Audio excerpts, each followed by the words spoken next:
just for a minute. Close your eyes for a second. Hi guys, welcome back to my channel.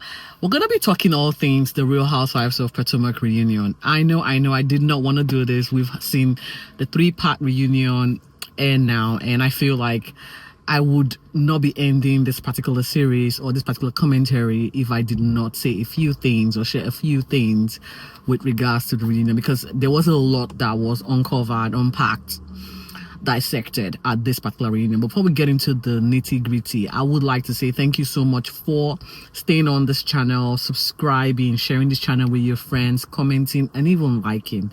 I just want to say thank you to my existing subbies. You guys have just held on, and to those people who are still considering and wondering what's going on here, just go through my playlist.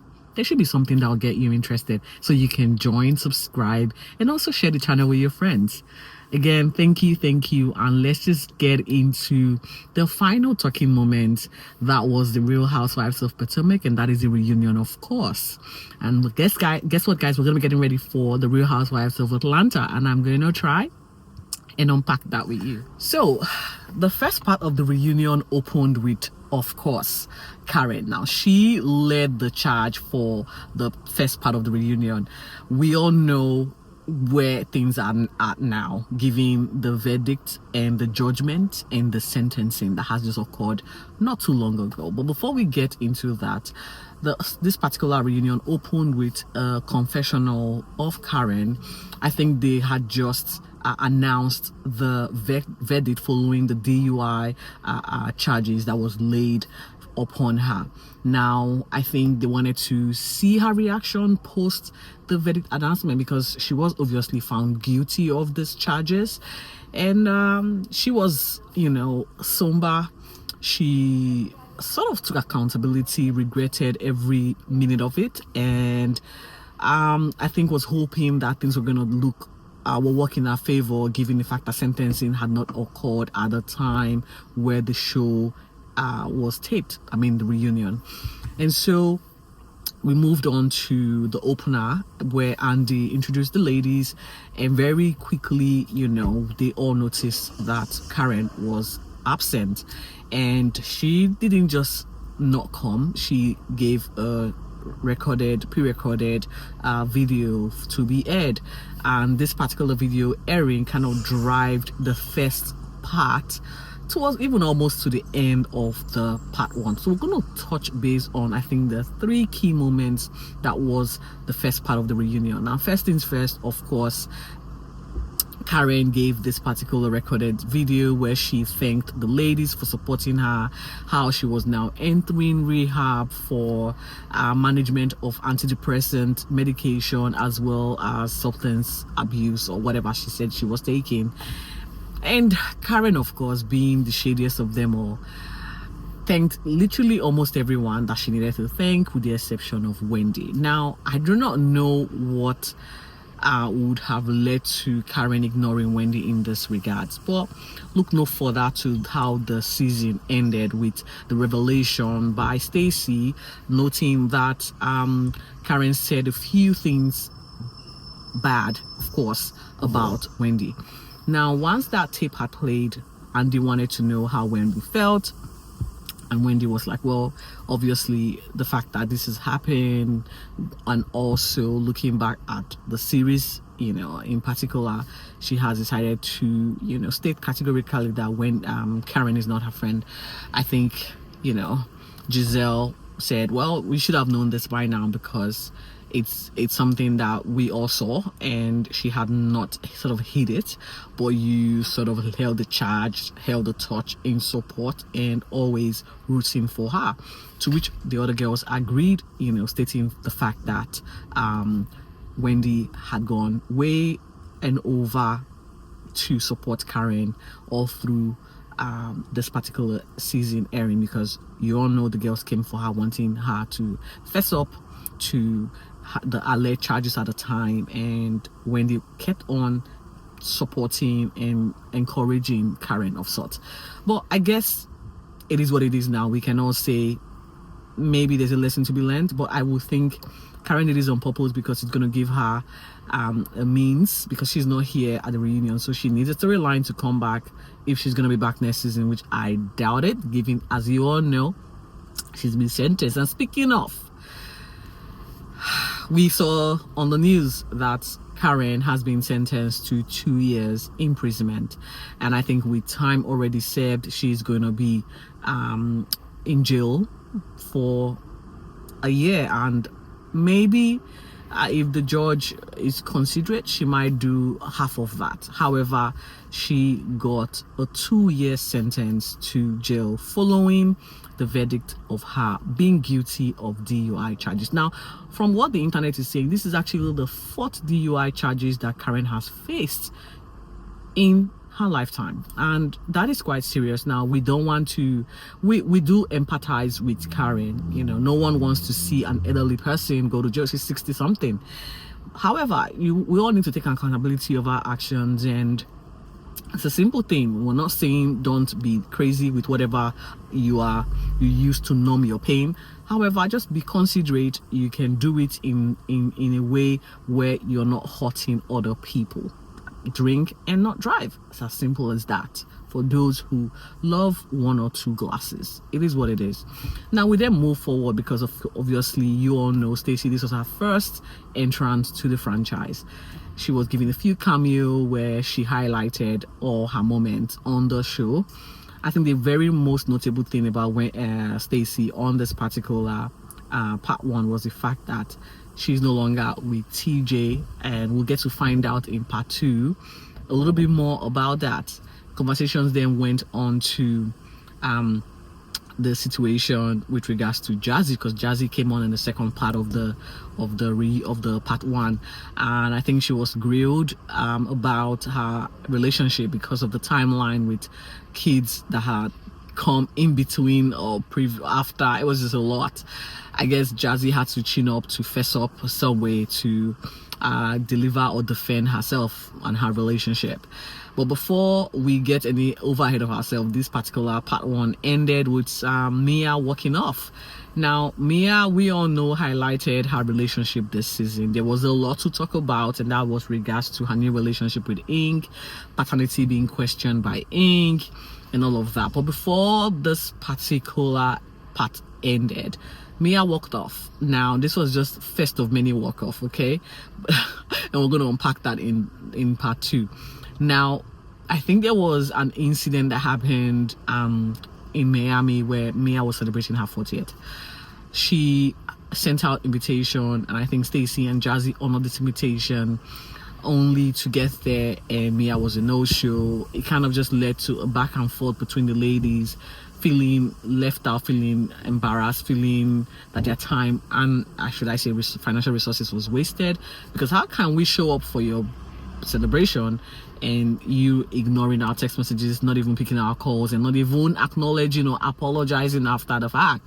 It was quite messy because, again, we saw Mia walking off because she couldn't handle the fact that they were all coming for her, questioning the fact that she had talked about her kids' paternity on this season. She had, played three men, if I'm not mistaken, 3 men and a lady, because there was Jacqueline on the side as well.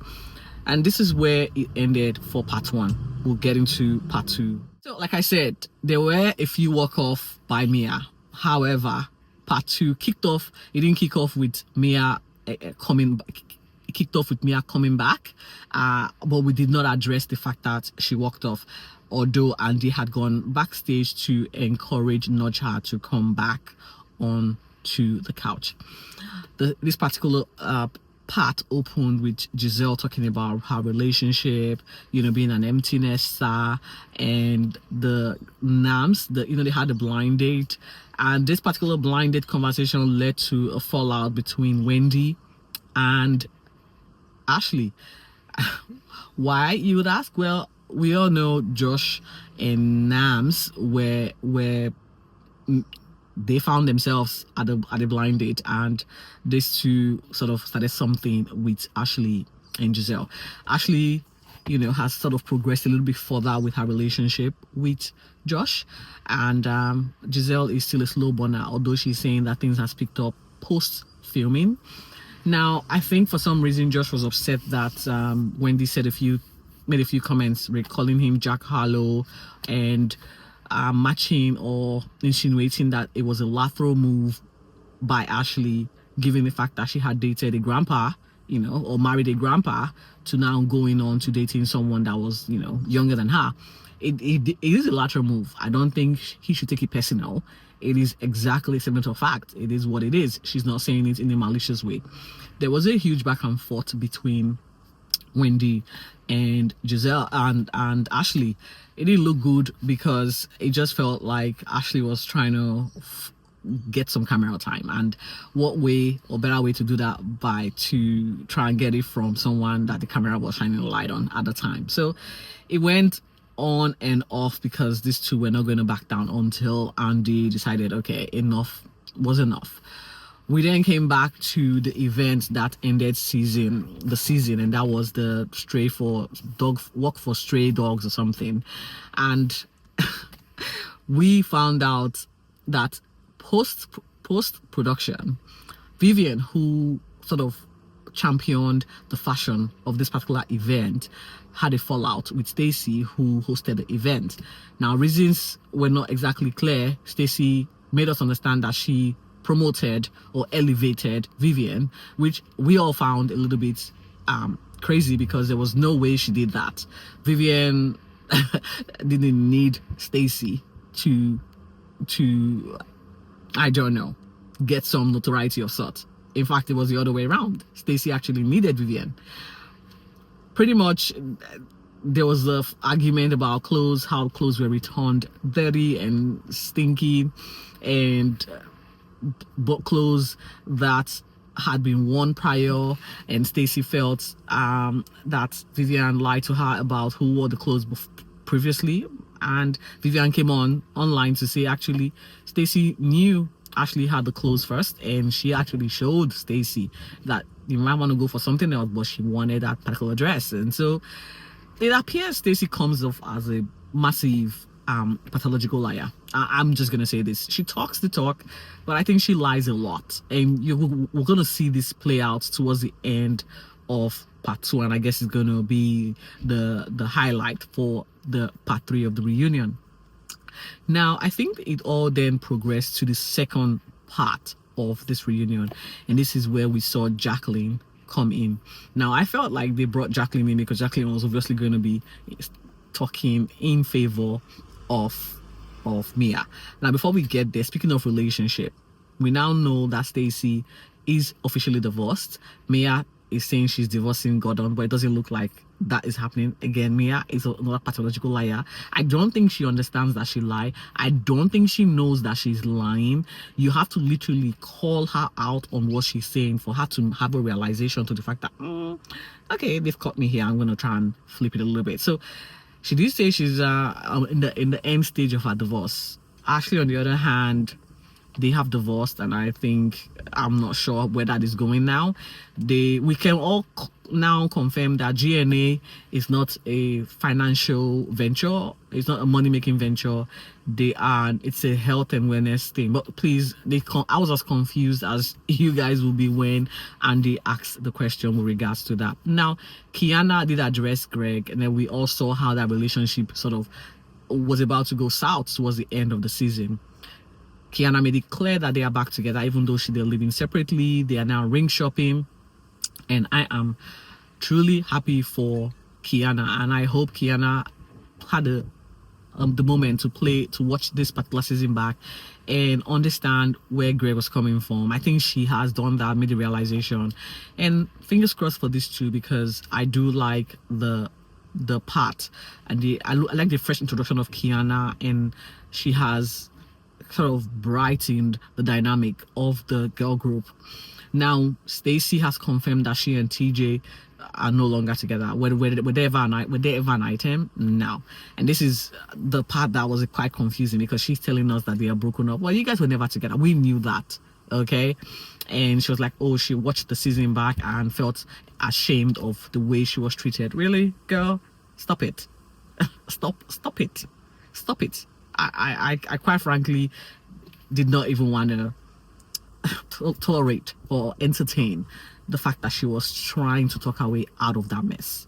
But we'll get to that because this particular conversation gave meaning to Stacey's line ways, and that was in part 3. Now, before part 2 concluded, like I said, Jacqueline was introduced to the ladies.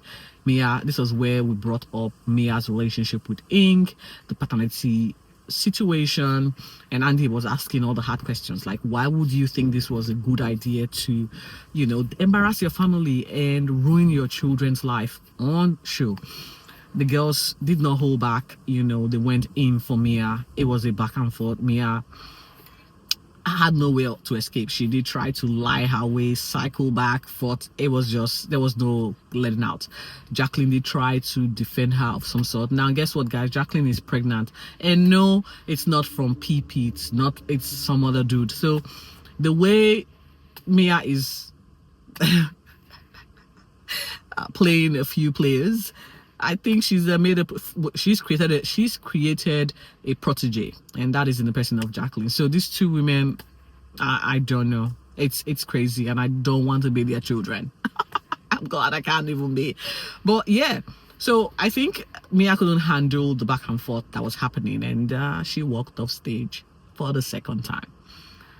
We're going to get into part 3 because just before the part 2 ended, Wendy had received a text from Eddie because Eddie and Greg were talking to TJ backstage, and apparently TJ made some crazy revelation.